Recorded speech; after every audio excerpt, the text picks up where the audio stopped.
industry. I'm helping agents, you're helping buyers and sellers. So just get on channel with that. Review the 10 core listing beliefs, which we'll cover on the next page. Rehearse your expired scripts aloud for about 10 minutes. I mean, let your ears hear these words coming out of your mouth. You know, start creating those grooves in your brain where these words naturally come out. And that can't happen reviewing scripts silently, okay? There's no auditory signal to your brain, so rehearse them aloud. Visualize successful conversations and outcomes for 5 minutes. Because, and I've kind of set you up already in this class to visualize some difficult outcomes and difficult conversations, but they don't all go like that. And you need to visualize helping people, being the answer that desperate people have been looking for. So visualize those conversations and what the listing conversation will sound like. During the call session, so when you're making your calls, we're going to encourage you to stand, get a cordless headset. Energy is the key, where you're projecting both confidence and engagement with the seller. Remain upbeat, positive, and confident. Don't go into cheerleader mode. And by that, what I mean is don't be overly emotional. Don't be rah-rah. Yeah, I can get that house sold. Just give me a chance. No, remain professional. Use the scripts and dialogues that we give you, which maintain a nice, neutral tone. Positive, genuine, but not cheerleaderish. Sound genuinely interested in helping others. By the way, this is about them, not about you, right? So don't be desperate. I got to get a listing, okay? No, I'm here to help people, and as we help people, our needs are satisfied. Stay hydrated, very practically. Your brain is 80% water, so I think my brain is 80% coffee today with a heavy dose of French vanilla creamer, but nevertheless, stay hydrated. That will help you maintain energy. Now, very important now. So it's before, during, but look at the after. You know, I remember when I was taking tennis lessons, they always talk about the follow-through, right? When I was first learning, I was like, well, what does it matter what I do after I hit the ball? Okay, the ball's already gone. But no, the follow-through very much is a reflection of what happened. Okay, so here you need to reflect on what happened on your call. On a scale of 1 to 10, rate the call. Determine what would have made it a 10. Or if it was a 10, a 10 plus. Review the appropriate script and rehearse aloud the preferred response. Okay, what should I have said? And I realize I stumbled, I'm new at this, I don't, you know, I'm not very good. That's okay, don't beat yourself up.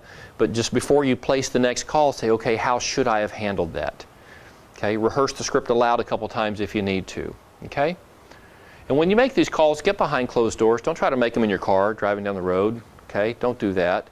Don't do it in a busy environment where you got the TV on at home or whatever. Lock yourself away, whether it's in your office here or a bedroom at home. Get total focus on making these calls. Get your call script ready so you can just dial one after another. You know, brief evaluation after each call and go to the next. Okay? That's all getting on the proper channel. Now let's look at the 10 listing beliefs, page 9. Catch up with me here. All right? Basic listing truths. Homes sell for 2 reasons, price and exposure. We talked about that, didn't we? Okay? You have to believe that. You need to internalize that. And since you know the home was properly exposed, you automatically know why their home didn't sell. It was not priced correctly. You have to know that going in. 95% of all buyers are realtor represented. Why is it important to internalize that truth before you talk to an expired seller? What may be one of the options they're considering right now, day 181? Have you ever known an expired seller to say, I'm not messing with those realtors anymore, I'm just going to do what? Sell it myself. They're going to go FSBO, okay? So you have to keep in your mind, because your goal is to help this seller. If they go down that path, they are setting themselves up for disaster, because a FSBO violates both the fundamental issues of getting homes sold. Both of them. First of all, they're not properly exposed. 95% of all buyers are realtor represented, right? Where are they looking for homes to show their buyers? On the MLS, right? Not home ads that they pick up at Kroger or virtual tours that they take on FSBO.com, okay? And they're violating price, right? Because they're overpriced. Invariably, FSBOs are overpriced. So they're violating both. So just keep that in mind. I'm trying to help these people, and if that's what's in their mind, I need to be able to speak some truth into that situation. Okay? Number 4, homes sell in all 4 quarters. Another way to say that, homes sell in this market every day of the year. Is that correct? Is that true? Why would you need to internalize that? What could this seller be telling themselves right now about why their home didn't sell? Okay. What could their realtor have told them about why their home expired? Yeah, it's the wrong time of year. Okay? Yeah, and that's particularly true right now. School started. Okay? So the reason your home didn't sell, Mr. Buyer or Mr. Seller, is the hot market's passed. Okay? We're not going to see a lot of activity again until January. Nobody buys homes in the fall. Okay? So you need to be able to speak around that, and we'll give you some dialogue around it. That it's been my experience at home sell in all 4 quarters. You know, did your last agent share with you sales trends in this neighborhood by quarter or by month? And yes, there are seasonal trends, but a home that is priced right will sell in any quarter of the year, in any season of the year. Pricing homes is neighborhood specific. Okay? So they may have bamboozled their agent into a certain listing price because a similarly featured home in a different neighborhood sold at that price. So we have to understand, we could get more specific than this, couldn't we? Pricing homes, it's not just neighborhood specific, but it can be block specific. It can be address specific. And so we can't even know what an appropriate price is until we go see the home and we understand the dynamics of the neighborhood. My approach is intentional and proactive. Intentional, I have a plan. Proactive, I'm implementing the plan. Okay? Clearly the previous agent did not have a plan, or it was not a valid plan, or they did not execute on the plan. Something went wrong, and it was probably a pricing plan that went wrong. Okay? But we're going to be very intentional and proactive about getting this home sold. We must start with appropriate plans and strategies. Cost is only an issue in the absence of value. Okay, let me just tell you where this is going to come in. Sometimes these sellers will say to you, I'm not paying a 6% again. Okay, I offered 6% and the agent couldn't even get it sold at that. Okay, so you want to come out and meet with me, you want to help me, okay, but you agree to do it for 4%. Okay, you tell me you do it for 4%, I'll meet with you. Okay, why would a seller have that attitude? Is that a valid attitude for a seller to take? In that situation, it might be, right? Yeah. Well, what they're doing is basically they're costing you down to a value perception. Okay?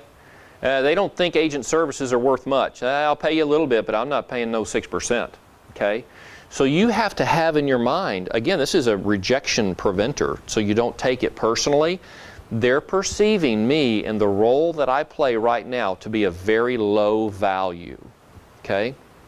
And by the way, I know I'm not going to work for 4%. Okay?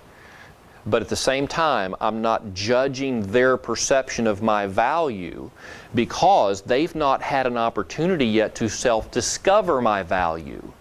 So rather than negotiate my commission over the phone or draw hard lines in the sand before I've even given them a chance to self-discover my plans and strategies, I'm going to maintain a very open attitude. Now I'm going to give you some specific dialogue around this that will get you past value perceptions on the phone so you can get face-to-face without giving your commission away. Okay? But overcoming the hesitancy of the seller over this issue. So just understand, if they're trying to beat you down on commission, on the phone or face-to-face, it is always a value perception. Okay? I'm not seeking your listing, just a conversation. Okay? I don't take listings over the phone. Okay, I just want to get together, have a conversation, see if a win-win relationship can be developed. And there are two very different approaches to listing homes. One spontaneous and reactive. Okay, what do you want for your home? What do you need out of your home? Let's get it on the market. Let's get it going. And another very intentional and proactive. Having a very focused conversation to determine seller needs. In terms of, this is what we need out of the house. This is the time frame in which we need to sell it. Are these parameters realistic? If not, which ones do we have to give up? Very intentional. Let's make a plan that has a high likelihood of success. A plan that's proven to be successful. Okay?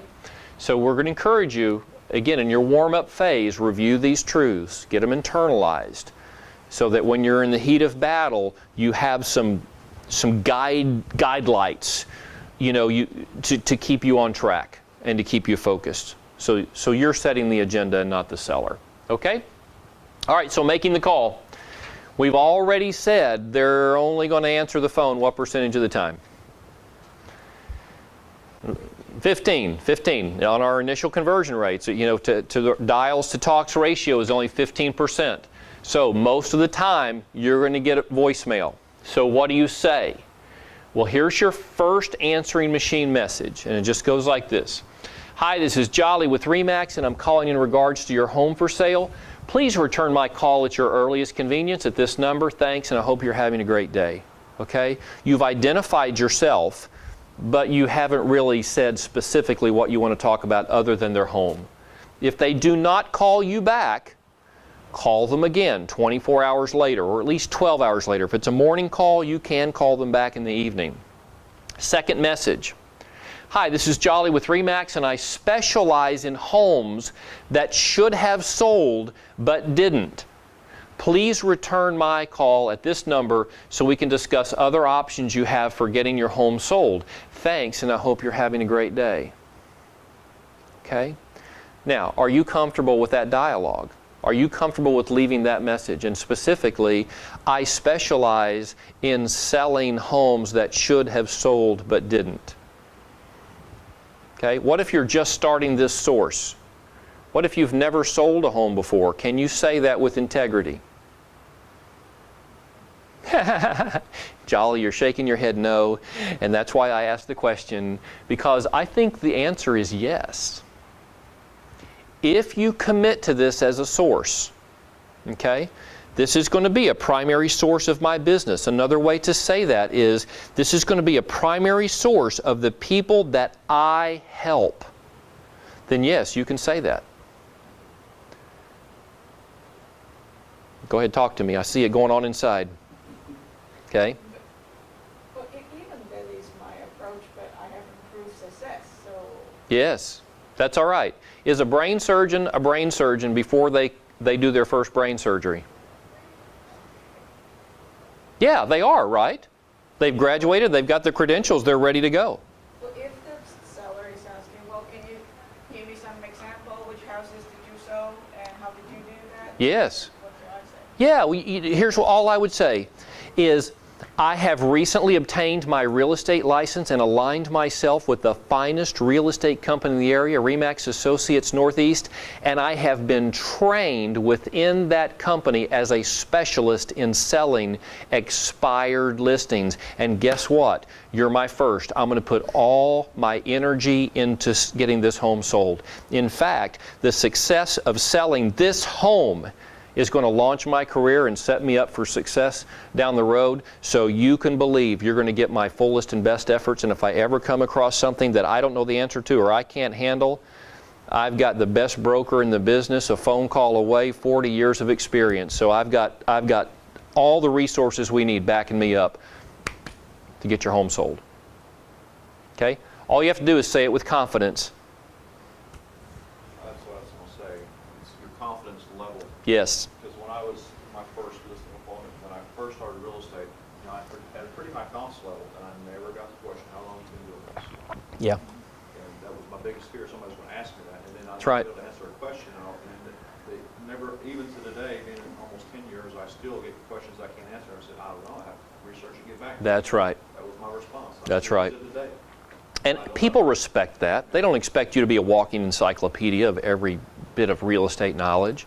And Jolly, you can also say, I've bought and sold homes as a homeowner, and I have also bought and sold homes as a real estate investor. And now I'm bringing that experience to helping others buy and sell homes. Okay? So you have experience. All right. One thing on that, Frank, sometimes when I get calls from clients that we have that are upset because their home hadn't sold, Yes. oftentimes what they say to me is they say, look, I don't want to really damage any relationship with my current agent. However, Yes. I'm asking you, could you direct me to someone in your office who is really eager, and they don't have to have Yes. Yes. I'm looking for someone that's really ready to go to work and Yes. help me get this home sold. That's right. I get that call. Somebody with energy, who's willing to communicate. Yeah. Yeah. You'll be fine. You go in with that confidence and that attitude. Tell them that if they're asking questions about your experience level, tell them the truth, but always frame it in a very positive way. Okay? The other thing they say along with that is sometimes they will say, and I'd really like for it to be somebody who's not real busy. Yes. Yeah. And when you hear that, or when I hear that, I'm going, Yeah. gosh, is that really Yeah. good stuff? That's what they're thinking. Somebody who doesn't have a lot of other obligations. They're not calling. Yes. you, Yeah. Not really concentrating on my home. Yeah. So they ask for that, and so that's oftentimes a plus. Yes. Yes, yes, that's right. You're it. You're getting 100% of me. All right. If you can't say that, here's some alternative dialogue, because we recognize some people they just can't get there yet, okay? So hi, this is Jolly with RE/MAX, and I'd like to talk to you about a more effective way to sell your home. Please return my call, blah, blah, blah, okay? So you haven't claimed to be a specialist in this area, but you do have a more effective way of getting homes sold. All right, building the consistency habit. Again, this is phase 1 dialogue. Phase 1 meaning we're new to the strategy. We may not have a lot of confidence around this, but we have enough confidence to get started. So we're going to ask for commitment and consistency. Here's the dialogue. This is presuming they answer the phone. Here we go. Hi, my name is Rod with RE/MAX. I noticed your home listing expired today and was calling to see if you still have a desire to sell your home. I mean, that's very straightforward dialogue, right? It's very simple. Here's an alternate. Hi, my name is Rod with RE/MAX. I noticed your home listing expired today and was calling to see if you're still serious about selling your home. Okay, so just run both of those through your personality and see which one you identify with the most. Okay, there's really only 2 responses they could have to that, yes or no.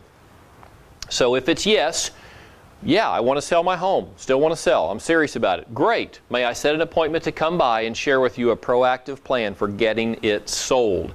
If they say yes, you go to the pre-listing questions on page 22. It's just a simple dialogue. Before I come out, I have a few questions to ask you so I can be fully prepared to get your home sold. Okay? Now, let's go back to the decision tree up here. You ask if they're still serious about selling their home, and they say no. What do you say? Phase 1 dialogue, thanks, have a great day. Okay? Don't feel like you have to master all the advanced conversation, all the comebacks, all the objection handling. We live in a world of abundance. There's plenty of other expired sellers. Okay? So if you're uncomfortable, thanks and have a great day. Same way down here. If they say they want to sell, but they don't want to meet with you, thanks, have a great day, and move on. Okay? Don't demand too much of yourself early on. But if you do this, you're making 10 dials a day, probably having about 10 conversations a week, you're going to get tired of saying no, thanks, have a great day. Okay? You're going to say, oh, I got him on the phone, you know. After 15 dials, I finally got one on the phone and I let him off that easy. That's not right. So what do you do now? Okay, so that's where the deeper dialogue comes in. So look at the next page with me, page 12. Starts the same way. You know, hi, my name is Frank with RE/MAX. I noticed your home listing expired today. I was calling to see if you're still serious about getting your home sold. Yes. Well, great. When would be a good time to come by? What if they say no or they're hesitant, okay? They're not sure they want to meet with you. They don't even know you, right? You jump into this dialogue. So instead of saying, thanks, have a great day, it's this. I'm a real estate consultant who specializes in homes that should have sold but didn't, okay? Or I'm a real estate consultant that has a more effective plan for getting homes sold, alternate dialogue. And if you wouldn't be offended, I'd simply like to come by, introduce myself, gain an understanding of exactly what you need in a successful transaction, and then together decide if I'm the professional who can handle the job of getting your home sold. Would that be possible, okay? Again, you're not going to memorize that. You want to have that dialogue in front of you, but have said it out loud enough, role-played with a partner, that it can come out naturally, okay? Now, if they say no to that, so here's your you got past the first no or hesitation, here's your first comeback. If they still say no or hesitate, you can hang in there further, okay? Maybe this is proficiency phase. And we'll get into that on the next page. But before we go there, let's back up to the initial question. You ask if they're still serious about getting their home sold, they say no. Instead of saying thanks and have a great day, you have a couple options here. First of all, you ask, have your plans changed? Okay? No, we don't want to sell our home. Oh, really? Well, have your plans changed? What plans could have changed? What could have happened? That's exactly right. Transfer got canceled. Yeah, okay, something along those lines. Okay? Have your plans changed? Yes. Yep, my transfer got canceled. We're staying here after all. Okay, well then great. Well, who do you know who might have a need to buy or sell right now? Anybody in your sphere of influence that I could help? Either buy, sell, lease, or invest. Okay, so you got them on the phone, right? So just dig for a possible referral. But if they say no, our plans, we're not going to sell. We're not going to sell anymore, but no, our plans haven't changed. Okay? Boy, you should stay into curiosity around that, shouldn't you? So here we go. Well, why do you feel your home didn't sell? Or if you could sell your home tomorrow, would you? Okay? So you got to have a little bit of guts behind you to ask these kind of questions.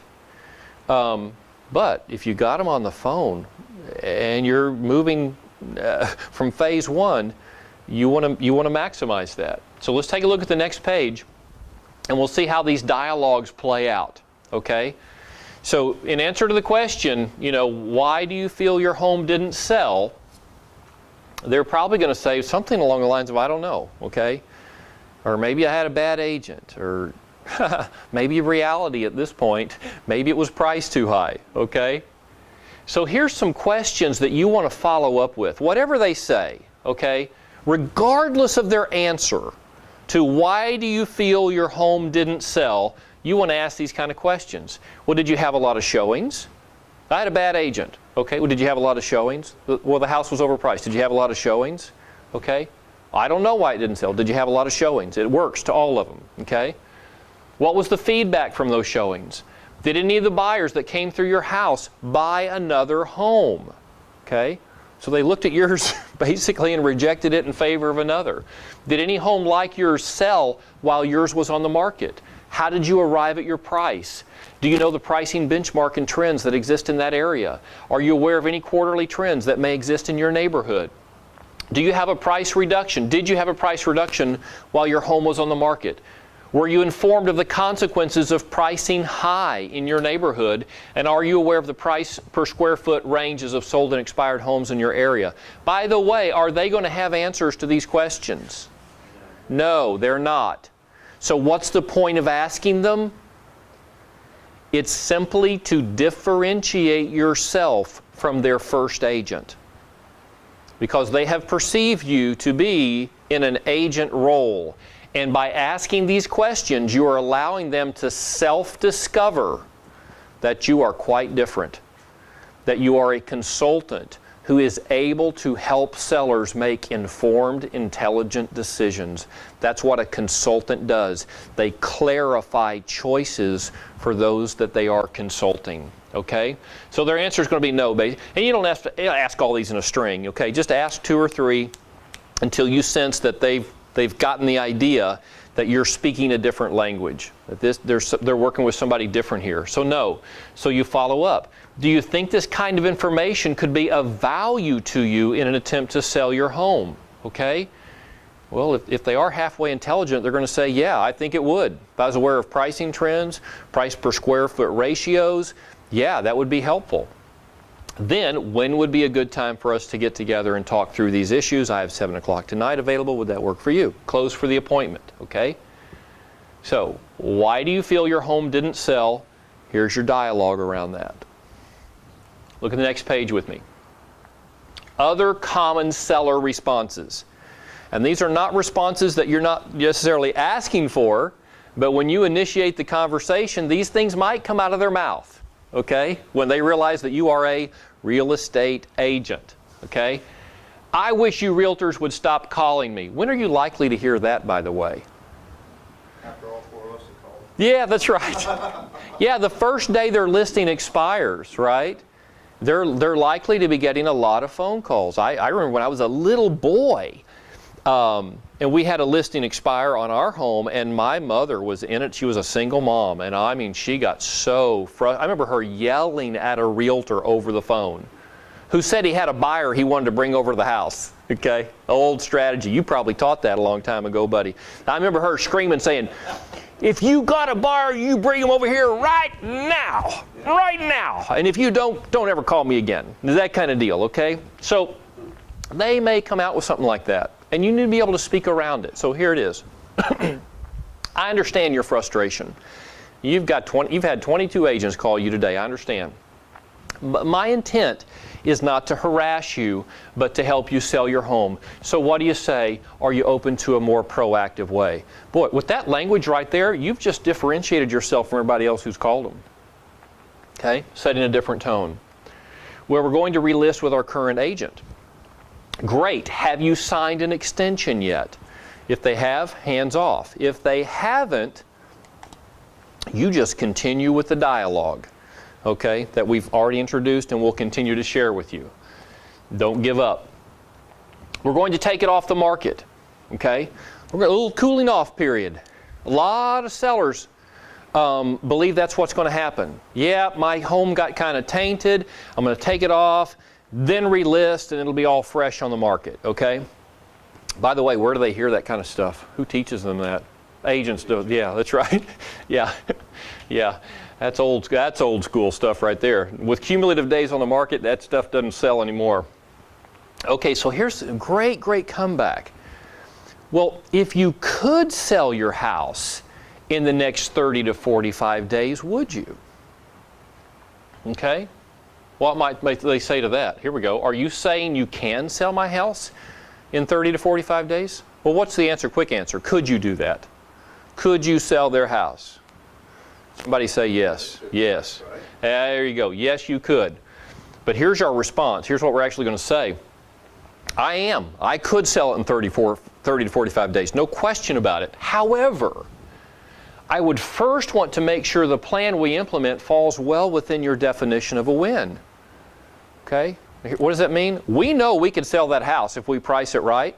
But at the price that it's going to sell within 30 days does not net them the amount of money that they require to get into their next home, then we're setting ourselves up for a win-lose.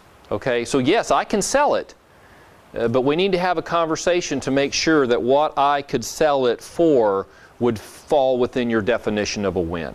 Okay? What do you mean my listing has expired? Sellers sometimes, remember their agent hasn't been in contact now for at least weeks, probably months.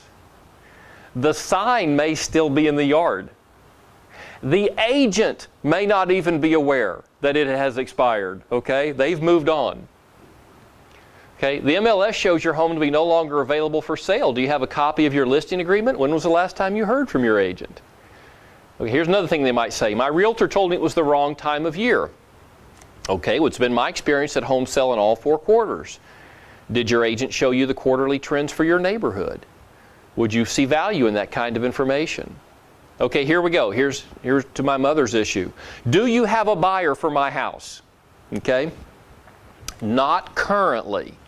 However, I do receive calls on a daily basis, and should your home fit the criteria for one of my buyers, it would be the first one I would show. Okay? That's an honest answer. I always want to be truthful. Okay? Well, here's a similar question. They might say, well, why didn't you show my house when it was on the market? Similar answer, right? I take a very intentional and proactive approach with both buyers and sellers. And if your home had fit the criteria of my buyers, I would have shown it. Okay? By the way, what one criteria might it have violated? Overpriced. Overpriced. You're not going to take your buyers to see an overpriced listing. Okay, well, how much do you charge? Great line here. Internalize this. It'll make you a fortune right here. How much do you charge? Or you can only come out if you'll agree to discount your commission. That's a great question. Since my commission is understandably very important to you, how about I come out and share my plan to sell your home, and at the end of our meeting, I let you determine what I'm worth? Is that fair? Would a seller bite on that? That puts them in control, doesn't it? I'm going to share what I believe is an effective plan for getting your home sold, and then you decide what I'm worth. What if the seller decides you're worth 4%? Did you just take a discounted listing? That's right. You're under no obligation, right? It has to be win-win. But the point of what you're trying to do here is let them self-discover the value that you bring to this transaction, so that your commission, and let's just say it's 6% for illustration purposes, is a small part of the value picture. I mean, if you can get it sold at that price within that time frame, and that's a win for them, then your commission is no longer an issue. Remember, cost is only an issue in the absence of value. If you can demonstrate value, it's likely that the commission discussion will not even come up. Okay? Even if it was an issue on the phone, after you demonstrate value, it will probably not even come up. All right? Okay, maximizing output. Here we're moving into phase 3 proficiency. Staying engaged with these people on the phone in an attempt to get face-to-face.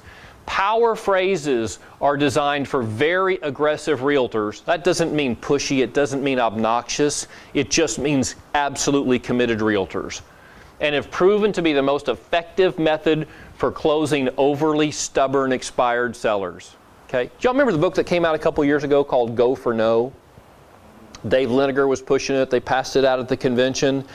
The whole point is, most buyers of any product are going to say no several times before you sell them. So great salespeople just recognize that no's are the stepping stones to a yes. That's been I've been in sales in one form or another my entire life, and I have seen that true consistently. You just have to not take offense. You have to stay engaged. Don't take their words at face value. Don't take no to mean no. Just take no to mean I'm not convinced yet. And just stay engaged. Stay in dialogue. Okay? So here are some power phrases that have been proven to overcome resistance. Resistance to agreeing to a meeting. Here we go. Well, you should never say no until you know what you're saying no to. There may be opportunities available that you never knew existed. Okay? Worst case scenario, you'll find out exactly why your home didn't sell and receive a specific plan on how to get it sold. Worst case scenario, you're going to get a plan. Even if we don't work together, you're going to know what it's going to take to get that home sold. Who knows? We may just find out we speak the same language. Okay? We're on the same page. We have the same interests. We want the same thing. Wouldn't it be worth an hour of your time to see if there might be a better approach to getting your home sold? Okay? At this point, what do you have to lose? And my favorite, you gave your previous agent 6 months. How about giving me 1 hour? Okay? 1 hour. I wouldn't be calling if I didn't think I could help you, so what do you say? Okay?